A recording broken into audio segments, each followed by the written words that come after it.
Well, Nabila Ramdani is a journalist and specialist in Middle East affairs. Nabila, this all seems to have erupted again. Well, absolutely. But I think what is happening in Egypt at the moment is what people have predicted all along, I'm afraid, and it was utterly expected. It's effectively the third massacre since the beginning of July, when the democratically elected President Mohammed Morsi was deposed, and which started, waves of protests from his supporters effectively.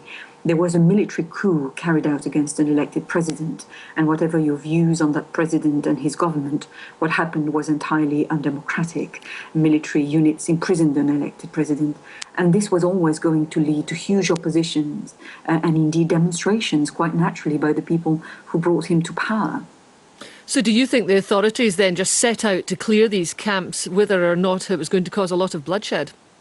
Very much so. It's a classic military tactic that's been deployed by the army to draw their historical enemy, the Muslim Brotherhood, out in the open to deal with them.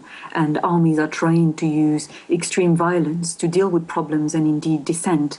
The problem is, this is the kind of problem you have with when you have an army effectively running a country. An interim government has been put in place, but the reality is that it's the army which is very much in charge of the country at the moment. Where do you think this is going to head? Because often when you get these kind of violent clashes, it merely escalates the situation. Well, indeed. And with the government now declaring a state of emergency and indeed curfews, this will mean that fundamental rights, like the right to protest, will be taken away from demonstrators, and it will be further used by the government to crack down on any form of dissent.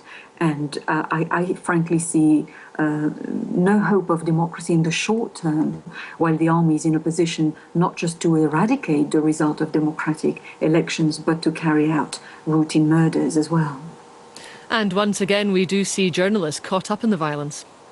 Well, absolutely. The very people who are there bravely reporting on what's going on the ground are also being caught in this volatile situation, and indeed targeted by military forces not to report to the rest of the world about military tactics, sinister military tactics being used, such as snipers using live ammunitions and military bulldozers literally used to clear areas of protest. But I think the international community will be expected now to forcefully criticize this use of extreme violence. And what is effectively happening is that political change in Egypt is being brought about at gunpoint. Nabila, thanks very much indeed for that analysis. That's Nabila Ramdani.